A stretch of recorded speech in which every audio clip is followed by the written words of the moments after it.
আমরা সবাই প্রধান অতিথির বক্তব্য শুনব। আমি দু একটি কথা বলে বক্তব্য শেষ করতে চাই। 24 সালের 5ই আগস্ট ছাত্র জনতার বিপ্লবের মাধ্যমে একটি স্বৈরাচারের পতন ঘটেছে, স্বৈরাচার মুক্ত বাংলাদেশ হয়েছে। কিন্তু মহান মুক্তিযুদ্ধের মাধ্যমে অর্জিত আমাদের এই মাতৃভূমি এখনো শঙ্কামুক্ত হয় নাই। তাই তো আপনারা দেখছেন শিক্ষা প্রতিষ্ঠানের নির্বাচনগুলোর কি বেহাল চেহারা, সেখানে কারচুপি শুরু হয়েছে, ইলেকশন ইঞ্জিনিয়ারিং শুরু হয়েছে। প্রতিটা প্রত্যন্ত অঞ্চলে আমরা দেখছি যে পতিত যে স্বৈরাচার ছিল,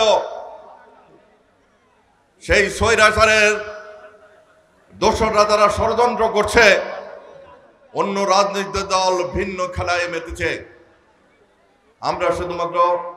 আমি শুধুমাত্র হিন্দু সম্প্রদায়ের উদ্দেশ্যে বলতে চাই, মহান মুক্তিযুদ্ধের ঘোষক শহীদ রাষ্ট্রপতি জিয়াউর রহমান 1978 সালে 1 সেপ্টেম্বর বাংলাদেশ জাতীয়তাবাদী দল নামে একটি দলের জন্ম দিয়েছিলেন বাংলাদেশে।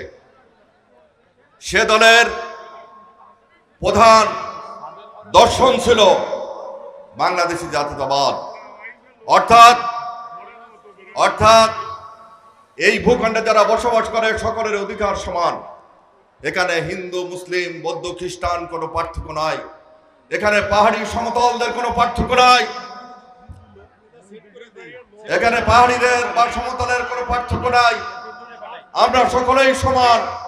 এটাই হচ্ছে বাংলাদেশী জাতীয়তাবাদ।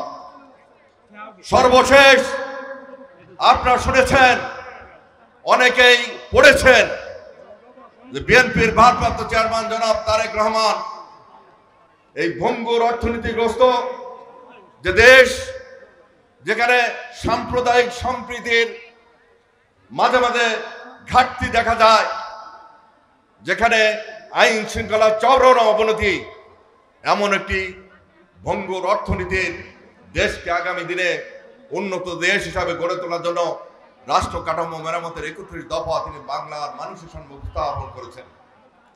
31 দফার মধ্যে 2 দফাই কিন্তু রয়েছে যে রেইনবো নেশন আমরা গড়ে তুলতে চাই, যেখানে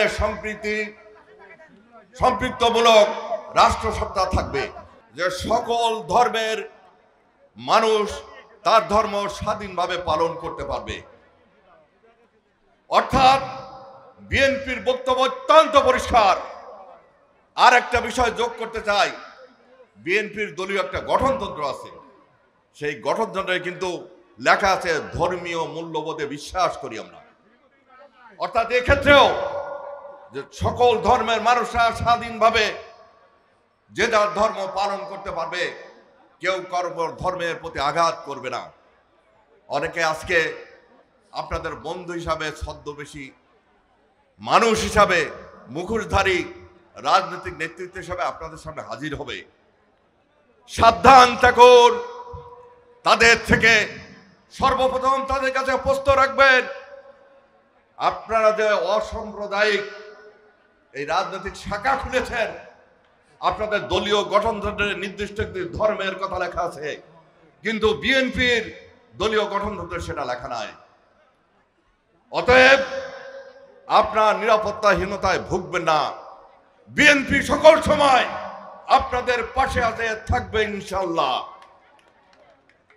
আর বিএনপি নাম ব্যবহার করে কেউ যদি সমাজের মানুষের কোনো ক্ষতি করার চেষ্টা করে, তার বিরুদ্ধে সাংগঠনিক এবং আইনগত ব্যবস্থা উভয়টাই বিএনপি গ্রহণ করবে। এই বক্তব্যকে শেষ করছি। খোদা হাফেজ। বাংলাদেশ জিন্দাবাদ।